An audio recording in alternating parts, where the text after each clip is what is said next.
Before the session start, I would like to instruct all our participants, please put up all your questions on chats, not on not to turn on your audio as well as the video.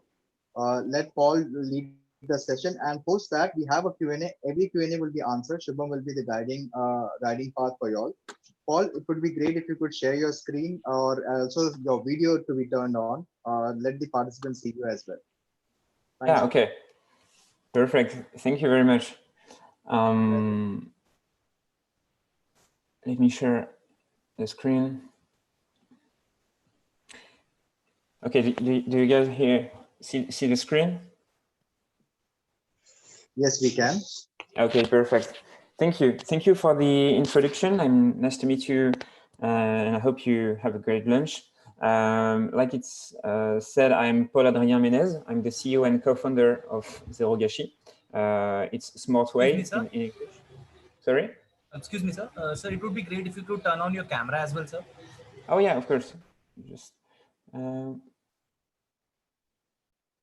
Thank you, sir. It's okay.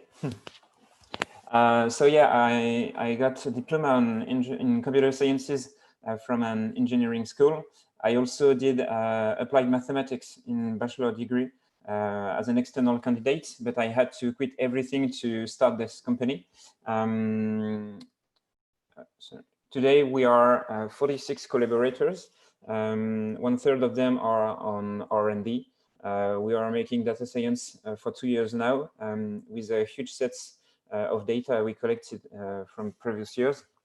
Our mission is to invent simple and accessible solutions to fight food waste. And before to talk more about AI, I want just to give you a context about the food waste. Around 1/3 of the planet of the food being produced on the planet is wasted. It's 1.3 billion tons of food. It represents a lot of money. It's 750 billion dollar in terms of producers and farm gate price.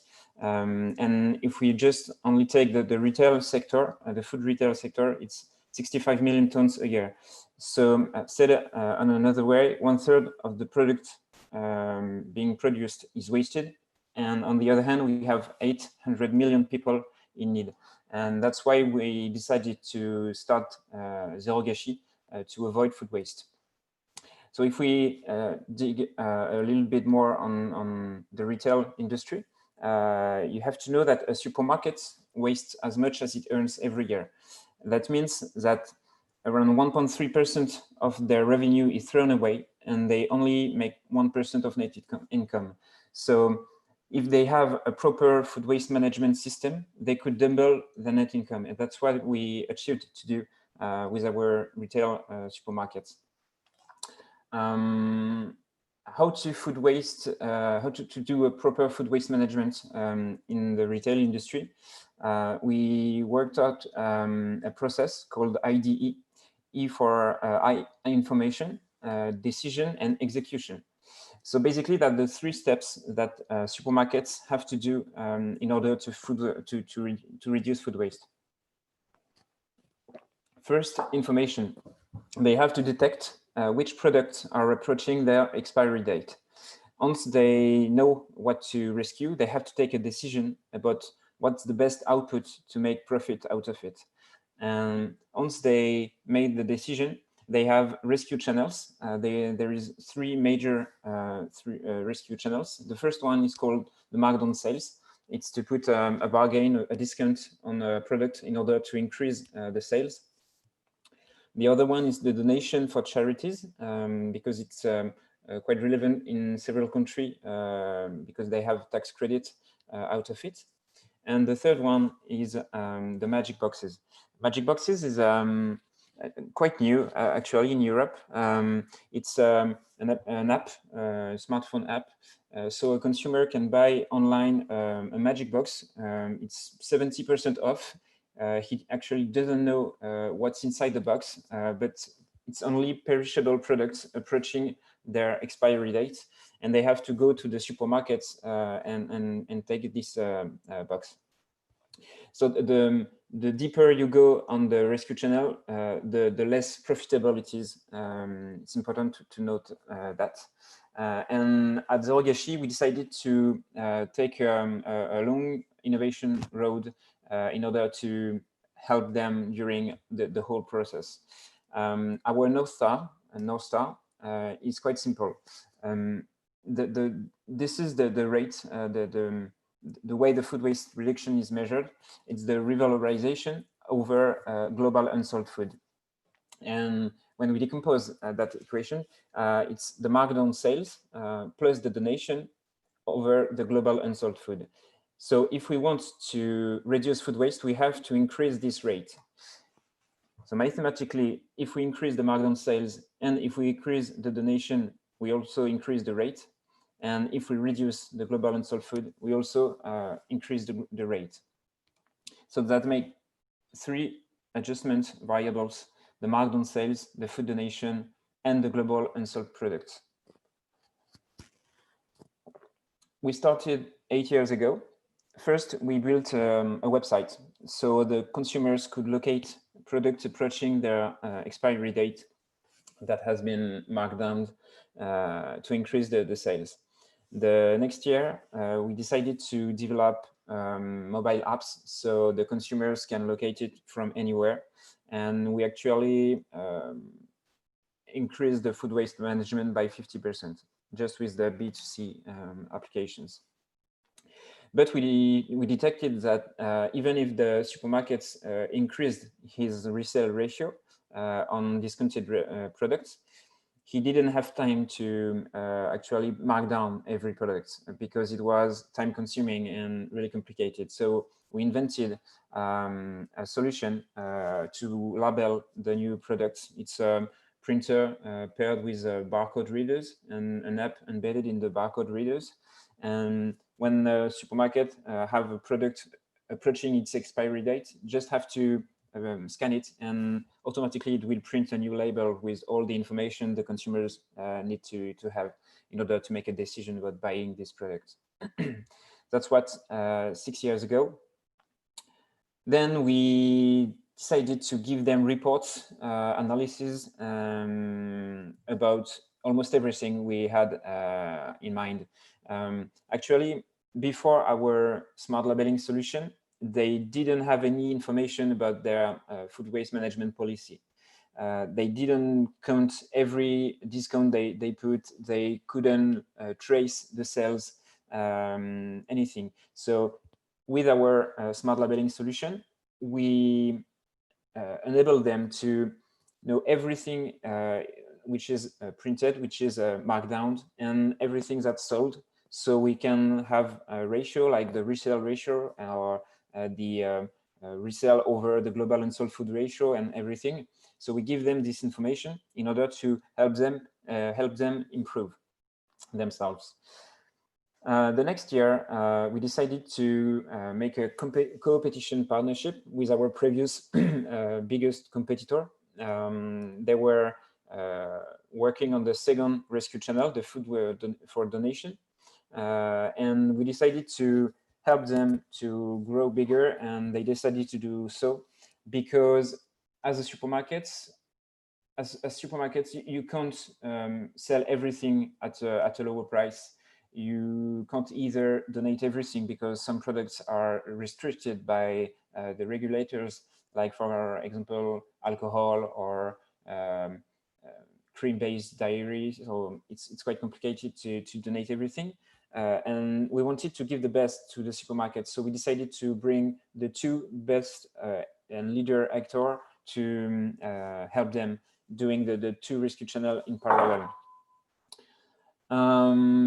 We were doing monthly coaching with the supermarkets we were training, and we detected products in trash that of course hasn't been donated because they won't be in trash, but also they weren't labeled. So they didn't even put any discount on the products before its expiry date. So we asked them why, and they told us that they detected it later and too late because the detection of the products, if you remember on the IDE process, the information, they didn't have any tool to detect the products approaching the sell-by date. So it was quite complicated for them to rescue them after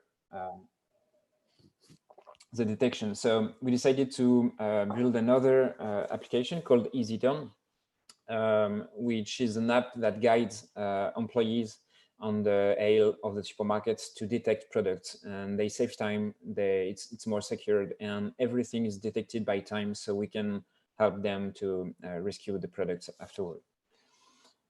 2 days ago, we started to develop a donation plugin. It was a plugin that just helped supermarkets to donate and simplify everything. It's an administrative, complicated workflow, and we just wanted to help them to be more productive and as well securize and secure everything. So what you see is that for 8 years now, we decided to attack every single step, so the supermarket are really smart and just don't throw anything in the garbage. But last year, we didn't know how to go further. So we decided to run a study and to find out how we can help them to achieve better performances. And just for you to know, a supermarket that is implementing a food waste management system by its own can tackle up to 30% of its food waste. While when we work with them, we can achieve like 80% food waste ratio. So it's quite important to notice that when we were last year, we couldn't do a lot to improve the performances because it was really high actually. And finally, we find out that the AI product we were thinking about was the solution to go even further. So when we run these studies, I will show you the results of the study. We find out that 1/3 of the products that were saved was saved by food donation, and 2/3 of them were discounted. But on the discounted products, only 76% were sold and 24% remains wasted. So we had already developed a feature so the supermarkets can mark down a product, maybe a yogurt, 3 days before its sell-by date, and on the last day they can donate it without sorry, how to say that? There is some legal complication with the donation of food, and with our tool, you can mark down a product and then donate it. And it was the only product that could make that. But this feature was not really used. Only 11.1% of the supermarkets we were working with actually sold and gave to charities the product that didn't succeed in reselling at a lower price. So that was the first thing we noticed. It's that even if every month we were making coaching sessions with every supermarkets, we were setting up meetings so we can improve their performances by telling them insights and training them to use the features and everything. It was too much time consuming and they didn't use that. So we decided to have a look on reports we were giving them also on a monthly basis. We give them like tons of statistics, of reports, of analysis, and actually they didn't work because when we analyzed the habits of the supermarkets we were working with, we didn't see a lot of variation between the distribution around the rescue channels. I mean, for example, we were telling them, okay, last month on your dairy, you sold 70% of the products you marked down. So on the next month, from now on, you can only mark down 7 products out of 10 and donate 3 of them. But they just don't follow the rules because it's time consuming. It's so complicated. It's not their top priority to food waste to reduce food waste, even if they earn a lot of money. So it was not really evolving on the right side, even if they were actually at a good performance ratio, like 80% instead of 30%, but it was not really good enough for us. So early on last year, we decided to take a look at all the decisions they made on 2018, every day for every product. What decision was made about the discount rate if the products were on the rescue channel of markdown sales, and everything. And this study was run on a representative sample of our supermarket chains. And we find out that if they could have made a better decision, they could improve by 9% the potential gains on donation, and by 13% the potential gain on markdown sales. So it's the both of them, not one instead of the other. If they took better decisions, they could have increased way more their profits and the food wastage. I talk a lot about profits because it's supermarket, so we talk about profits with them, even if our core value and our core goal is to have an impact on the planet and food waste management. So when we look at that, we just ask them, why don't you follow what we give to you, what reports, what coaching sessions, what meetings, everything we give you, the intel we give you, why don't you follow that? And we find out that actually we sent reports long after they actually had to make a decision. And even if they had tools to detect products and to rescue products, they didn't have anything to make the best decision when they have to, because they needed us when they actually had to choose and to decide what to do in order to rescue products. So just for you to understand the complexity of this mission, the AI products, I'll give you a small example about what comes in mind when they have to take this decision. So for example, if we are on Monday at 9:30 a.m. and you have 12 yogurts to rescue, they will ask themselves a lot of questions. What's the weather forecast for today? Of course, because the resale ratio won't be the same if it's rains or if it's sunny. What's the average yogurt resale performance on a Monday? Because the yogurts don't sell the same way on the Monday and on the Thursday or even Saturday. What discount rate should I decide to apply? Should I go with 50% off or maybe 20% off? It's really different, and you just have to decide what discount rate to use in order to resell the products. If we are at the beginning of the month, the consumers got their salary, while if we are at the end of the month, it's more complicated. So the discount rate is not the same. Also, do we have a charity coming today? Are my yogurts legally donable from regulators? Because if it's not, it's quite simple. I can't donate it, so I have to choose the markdown rescue channel. What are the logistic capacities of the charity? Do they come with a cool box or two, or maybe a refrigerated truck? It's really different between charities. So they can't have a lot of products if they only have a cool box.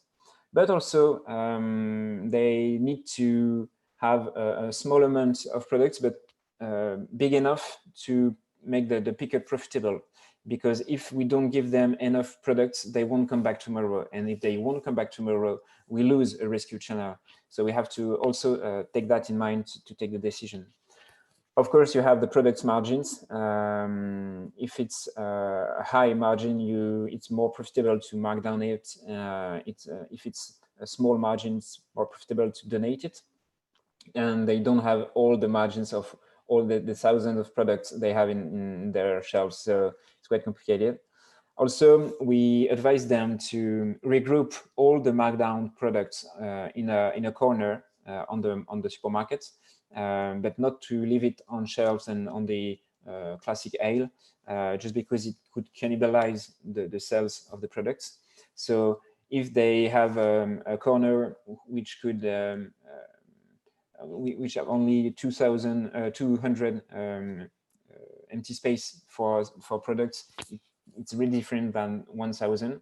And so they have to take that in mind. And of course, there is laws to be sure that the discount rate isn't too high or too low. It's really, really complicated. So when we take a look at that, we just saw that the decision-making process was really complicated and that all of the reports and the coaching sessions we were making were not enough, and that only an AI and ML solution could improve the impact we have and at scale. At scale is really important for us because we want to have an impact on the planet, and I started this company for the impact we can have. And if we don't have a solution that scales right as we go, it's really complicated to go further. And with the like our competitors and what we've done for the past was really physical meetings in supermarkets every month, and it's quite time and energy consuming, and it's not profitable enough, and it's not scalable enough. But with AI, we can have a deep impact everywhere in the world, and that's how Epsilon, this is the name of the AI product, was born. So Epsilon is quite simple. It increased the autonomy, the profits, the productivity, and of course, it reduced the waste because we help them to take the best decision in order to save products and increase margins. It's on an app embedded in the barcode reader. They just have to say, okay, I have 10 unity of 10 quantity of this product, and directly the system will give you the best output possible. Like, for example, you should donate 3 of them and print 20% of labels for the 7 of them. And if you click on OK, then it will print automatically the 7 labels, and you just have to donate the 3 of them, the 3 left of them. So it's quite simple to use. And even if it's simple, it's quite complicated to develop. First, we have 2 dimensions to handle with. The first one is the steering between the rescue channel. We have to choose to take a decision about which channel to use. And then if we use the markdown rescue channel, we have to define the right discount rate. So these are the 2 dimensions we are working in. And when we did run the state-of-the-art study to see where are we going, and let me start with the second dimension. That's what we found out. So first, in our context, it's quite complicated because it's discounts on food products, and it's non-linear and it's complex. So the predictions are really difficult. Then we find out a threshold effect, so a minimum discount rate to impact sales, and also a saturation effect, so a level above which the discount rate won't increase any sales. And estimates shown that threshold is mostly between 0 and 14%. Also, of course, the variables that impact the resale ratio. You have the relative discount rate and the seasonality effect. And those both are the most important factor in explaining the margin sales of food products. Of course, there is other criteria such as quantity, volume, and weight. If you want to buy a product, the weighter it is, the less sensitive to the discount you are. It has been shown like 40 years ago. So the deeper and the weighter a product is, the less you have to push on the resale discount, on the discount ratio in order to sell the product. And of course, you have product category. If you want to sell meat and you are on Monday or in a Sunday, it's totally different, of course, in terms of habits for consumers. But when we go further, we are in the food products, but perishable food products and products that are approaching their sell-by date. And in perishable products, they have a decreasing value over time. So the more we are, the closer we are from the expiry date, the less a consumer is willing to pay for. So taking that in mind, finally, what we discovered earlier about threshold and saturation effect are not quite relevant enough anymore. So it was quite complicated. And what we find out is that for the saturation effect, it could be tied to, it's for, you know, when you buy products, the discount rates also make you question yourself about where you will store the products at home. And when you put a discount rate on a product approaching its by date, it's in order to eat him really quickly. So this affects your decision-making process as a consumer, and we have to take that in account before to choose what discount rate to use. And another approach may be the substitution effects on perishable food, because when you want to buy, like for example, a yogurt at 30% off, maybe you will think if it's only 25% off, you will instead just buy a similar product, but non-discounted, just with a higher range of expiry date. So as of today, there is no model in place for predicting the resale ratio of a perishable food product approaching its sell-by date, and especially stored in a sell-by date corner in the supermarkets. And that's only for the second dimension. And for the first one, no one ever tried to build an AI model for that use case, because the use of several rescue channels in parallel at the same time is quite new. Actually, it's we helped to grow and to professionalize the food waste management, but before 2016, no one were doing both. Supermarkets tend to only do markdown sales or only food donation, and for 4 years now they do both. So it's quite new actually, and no one ever tried to build anything on that. So even if I can't disclose how we modelized everything, I can share you the results we actually had in the supermarket. So I will take the toughest example. It's a business case in the best French hypermarket in food waste management. Remember what I said earlier, a supermarket that used to food waste to reduce food waste by its own is only saving 30% of its food loss, and with us we can save up to 80%, and in these supermarkets we were at 100%. That means that I don't know if I have the right figures in mind, but when you are in the supermarkets, when you are talking about waste, you talk about pallet containers. It's the unit of measurement of food waste. And they were throwing 13 of them every week. And now with our solutions, it's only 1 per year. So this is the most challenging retailer for us. And we decided to launch Epsilon in here because we wanted to try it out and to find out if this product has a great future or if it's just a nice to have tool. And finally, of course, I share you the results, so they are pretty good. That's without Epsilon. So we have 7 months. On donation, you have the amount of donation for every month, and the percent of donation out of global unsold food. And that means that we arrived to save 25% of the food thanks to donation before Epsilon. On the green part, you have the markdown sales. So you see directly that the different rescue channels aren't used the same way, because you can, in terms of volume, you can save a lot more products in markdown sales rescue channels than donation. You can see that with the figures. Like, for example, 11,000 euros and 26,000 euros here.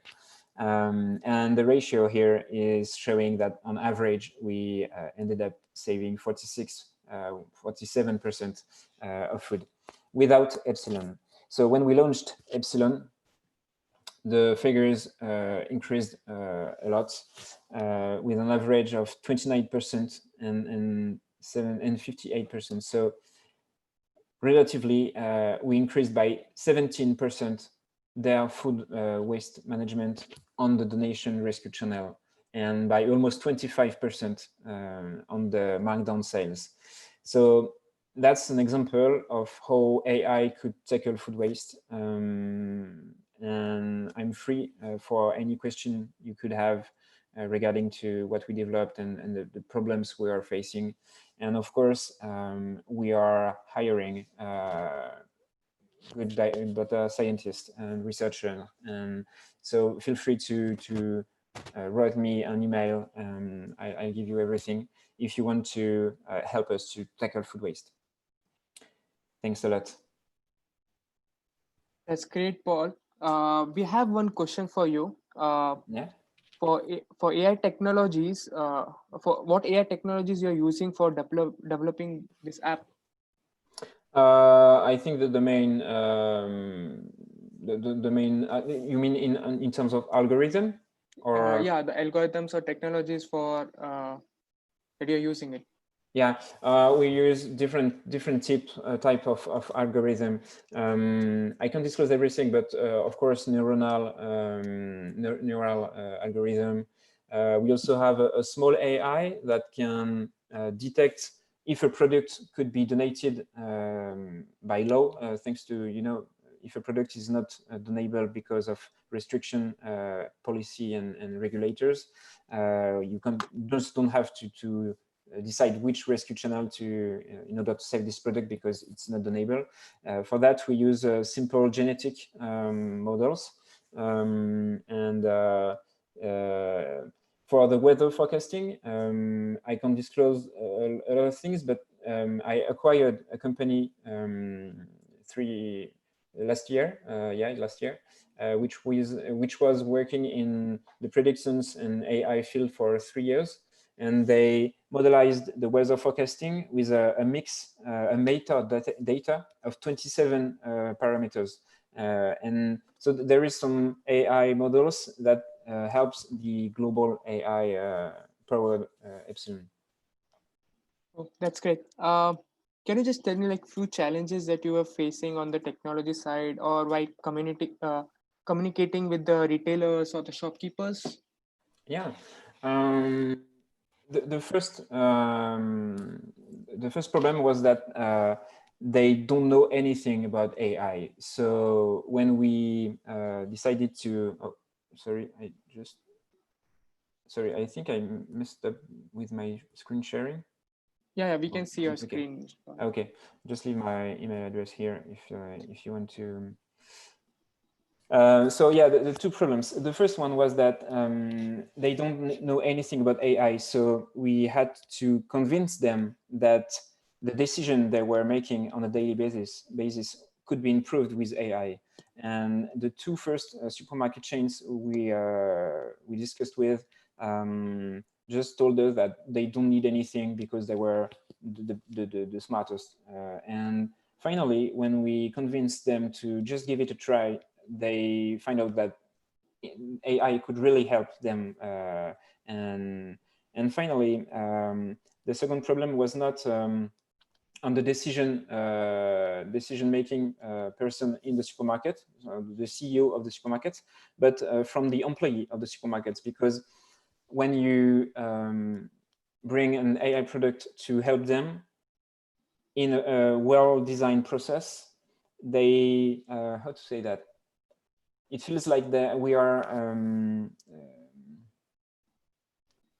they were free to decide everything by their own, and they liked that decision-making process, just the freedom of making a decision. And when we put in AI, finally it's more complicated because we just take back that decision power, and we just prescribe the best decision making. So even if it was time consuming and energy consuming and just not accurate at all, it was the second challenge. And finally, with just giving them insights and on the onboarding of them on the AI products, we give them sense about that, about why to tackle food waste, why to listen to what the algorithms say.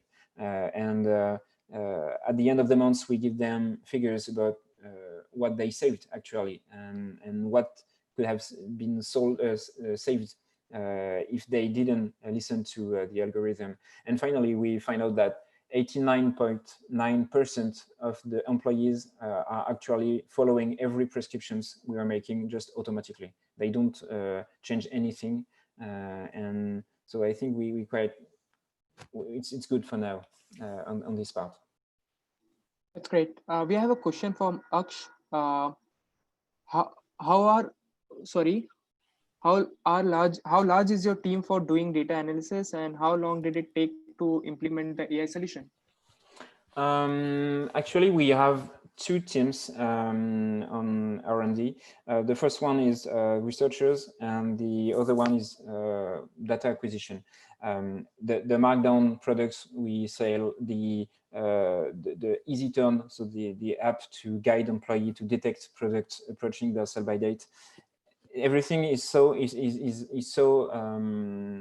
like acquisition data modules for us. So we sell them to supermarkets because we increase their productivity and security and everything. So they pay us to use it.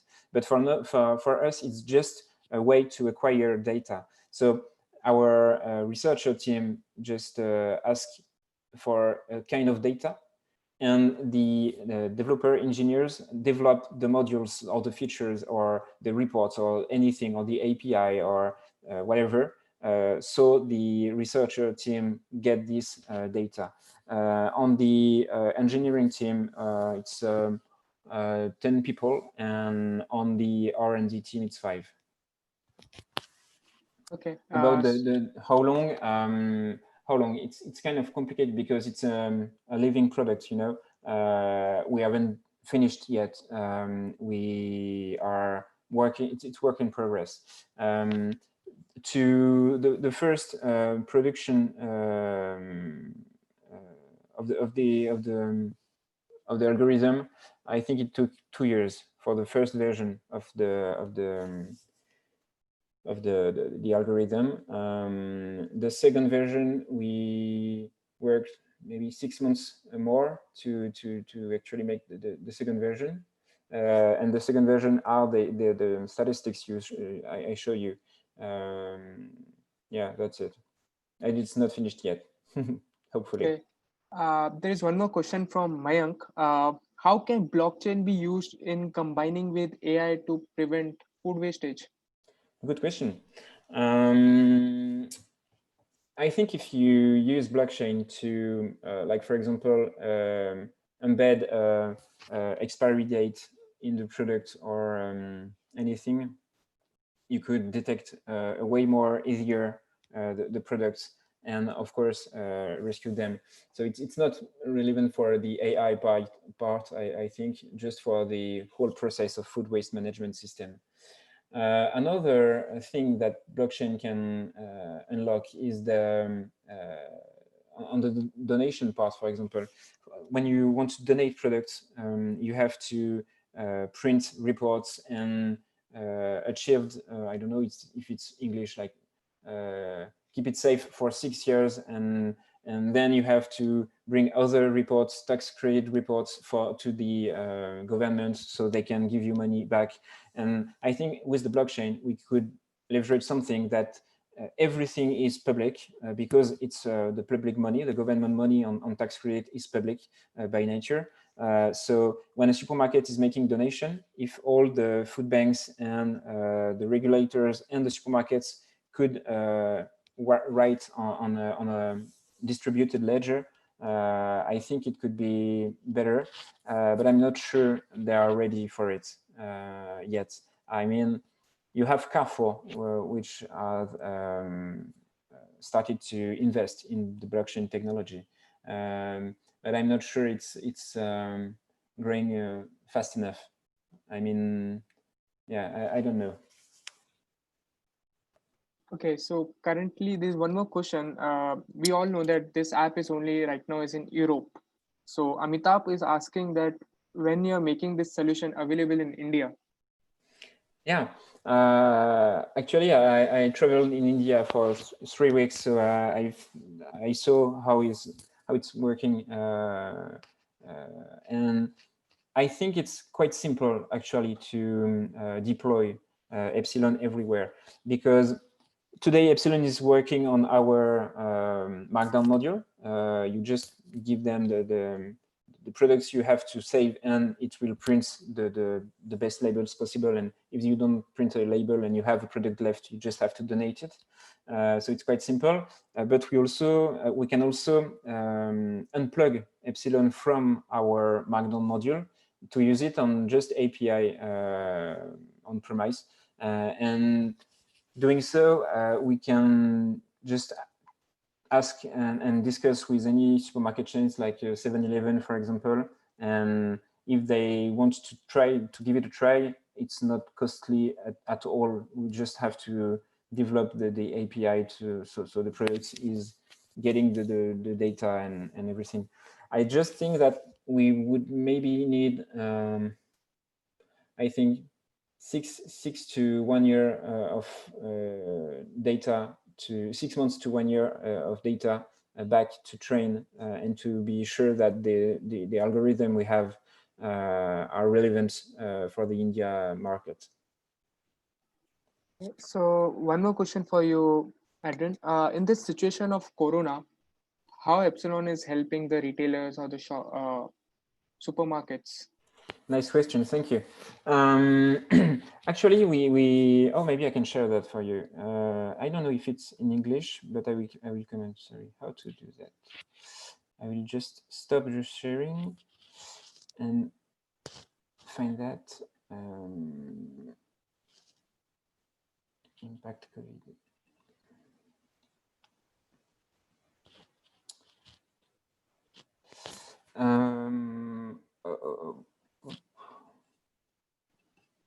Share screen. So during the coronavirus we decided, sorry, it's in French, but I will show you and comment everything. We decided to run a study to, of course, find out what's the impact on the food waste management system of the retailers. Here, what you can see is the global unsold food growth. So it's the growth versus the previous year.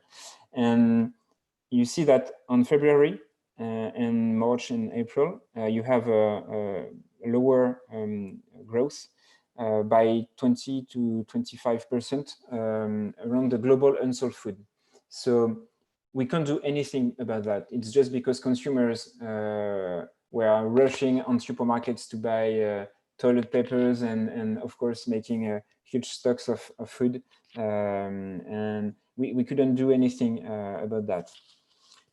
The second thing is the how to say that, it's the amount of products you mark down over the global unsold food. But it's not because you mark down them that they were sold actually. So it's the markdown over a global unsold food. And we saw that actually the supermarkets didn't decrease a lot this ratio. That means that they were still aware that the food waste is a problem and they have to do their job like every day. And so they continued to stick and to mark down products like usual. Then you have the resale ratio of the markdown products. So you see here that on March, we have a decrease by almost 9% of the resale ratio of all the products that has been marked down. And that means that the algorithm actually made some, and as you see on April, it's kind of normal.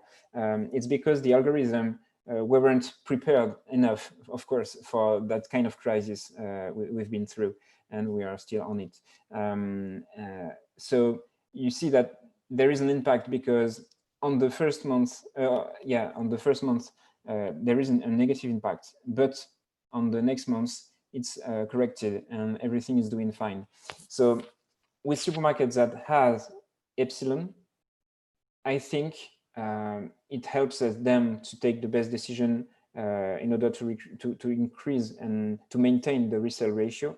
While in supermarkets that don't use it, this kind of impact, I think it's just when you take the same decision like on every day, it could have decreased their performances over time. While with here, we could correct it quite instantly because in France we have we had to stay at home for I think it was from early March, or I don't know, I don't remember, but I think it's 4 weeks or 3 to 4 weeks of data analysis in here, and yeah, so I think epsilon actually helped them to recover quicker on this kind of crisis. And the last one, this is the actually sales of markdown products. So we see a decrease here by 21%, and only 11% of in April. I think it's all because of the first one here, the global unsold food, because of course, if you have a lot less product to save because everything is sold before it's approaching its sell-by date. Of course, if you just have a look on the turnover, the revenue they make by selling these products, of course you will have less products sold.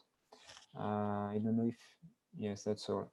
So epsilon just helps them to recover quicker and to increase their productivity, and because they didn't have a lot of time, they had to put a lot of products back in the aisle on the morning because everybody was buying everything. They didn't have time for anything, and with our solutions, EasyTurn, Epsilon, and the Markdown module, they could be sure that this process, the food waste management process, could be easier, productive, productive, and secure. That's great. I think we as the AGs, we're looking forward for the R&D and collaboration for agri and food business management and food technology for our students. So is it possible, Adrian, that we can get your contact details so that we can connect with you on this? Yeah, of course. Yeah, of course.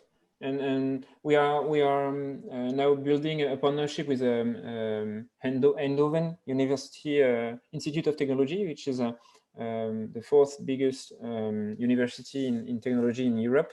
And we are looking for this kind of partnership with the different university or students. And yeah, of course. I mean, the problem we are working on is quite just one of the biggest of our time, the food waste. If we can avoid food waste thanks to AI, we could feed people, we could let consumers have more money, and of course for the gas, everything is. Yeah, I think the more we are working on that product, on that matter, the best it is. Yeah, sure. Even you said that you are hiring data scientists, so our team will be surely going to connect with you on that. Yeah. I just want to ask the audience if any more questions you want to ask Adrian.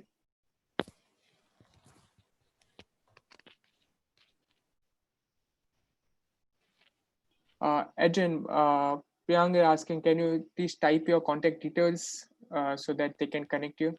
Yeah, I have here on screen. It's PA.minutes. I can show. I can write it down. Yeah, of course. How to go back from that? You can always connect with Paul. Paul is very quick with his LinkedIn connections. So Paul is LinkedIn is also there. You can search him. You can also give a review about his session on LinkedIn itself. It would be a great shout out for Paul.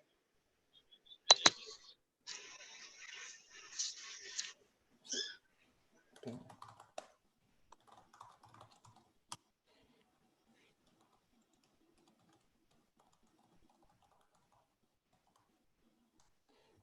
Here, I type down my contact. That's great. Any more questions from audience?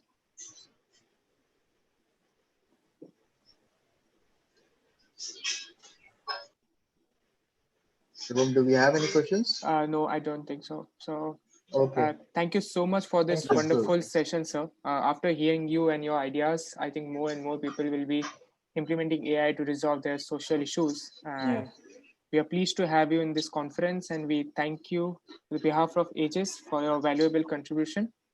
I just want to say, stay healthy and stay safe. Thank you, sir. Thank you. Thank you. thank you, Shubham.